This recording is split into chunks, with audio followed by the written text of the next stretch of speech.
Eto, meron pa. Ay, hindi na, no, Sige thank na. you. Rosita, talagang hindi ako sanay uminom eh. Inuubos ko na lang. Alright. Andy. tipsy na. Sa'yo na to. Sige na, last na to. Last. Okay. Tama na yan. Yan. Oh, wala na. Sandali. Kukuha ko, baka meron pa. Marami That's na. good. Lasing na yata siya eh. Ernie? Want Ernie? strawberries? Please naman, mag-order ka pa ng wine. Wala na tayong drinks eh. Please, sige na. Sarado na. Sarado na. Gusto pa nilang uminom eh. Anong magagawa ko? Ernie, anong ginagawa mo dito? Halika na dun sa loob. Pwede ba? Oh, let's go. Tayo na. Ano pa? Halika na. Halika na nga dun sa loob. Sige na. Rosita, gabi na. Magpapaalam na kami. Mauna na kami. Mamaya na lang. Maaga pa naman eh. I can't stay up too late. We're leaving early tomorrow morning. Anyway, thank you so much for the dinner. Thank you. Si Ernie kasi, hindi nag-order ng drinks kagad eh. Tipsy ka na, tama na yan. Go and get some rest, okay? Let's go. Sige. Thank you Ernie. again. Bye, Ernie!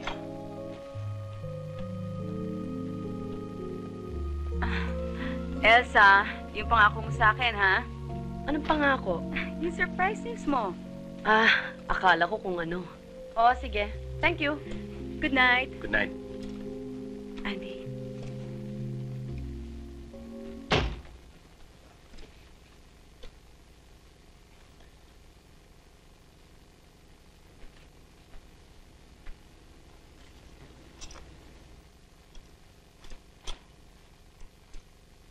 One for...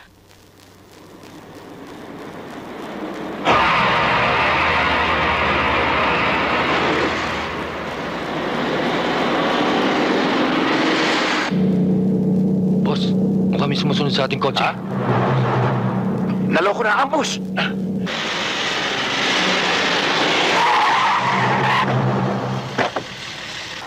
Sir, misis nyo lang pala. Yun nga ang ibig kong sabihin. Hi, Han. Lumipat ka na sa kotse kay Edmundo. May party tayong pupuntahan. Late na tayo, ang tagal-tagal mo akong pinaghintay. Akala ko ba hindi ka na mag-attend? Ako na lang pupunta.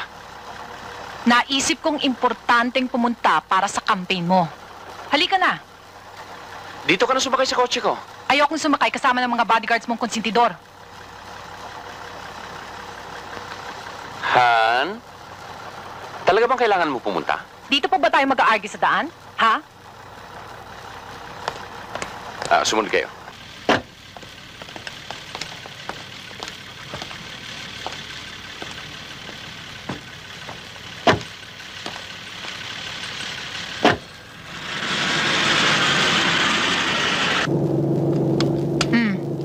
How's your latest conquest?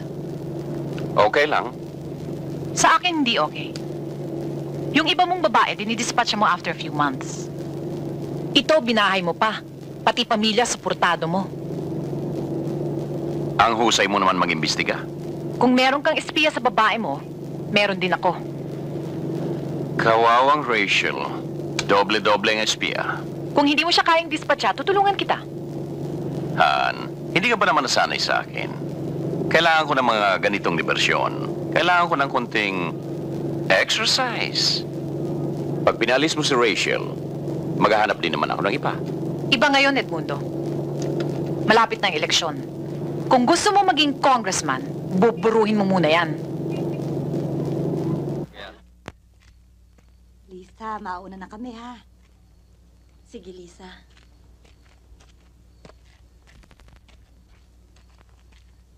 Nakikiramay kami, paalam na kami.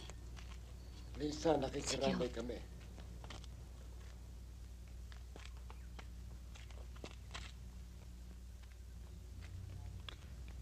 Lisa? Huwag mo na ako ihatid, Eric. Gusto ko muna mapag-isa. Di ba dadaan muna tayo sa bahay para kunin naman gamit mo bago kita ihatid sa... Huwag na. Hindi na. Mabuti nang hindi na kami magkita ng mama mo. Total, magiging anak ko lang ang interes niya. Sa inyo pa rin ang bata. At tungkol naman sa inaalok na sustento sa akin ng papa mo, pakisabi lang sa kanya na hindi ko na kailangan yon. Gusto ko lang matupad ang mga pangarap ko para sa aking anak. Tama na yon. Lisa,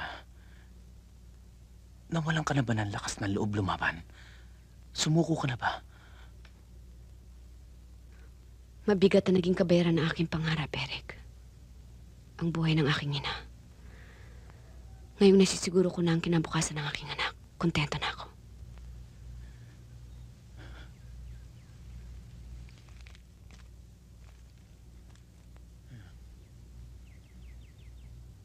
May magagawa ka, Lisa.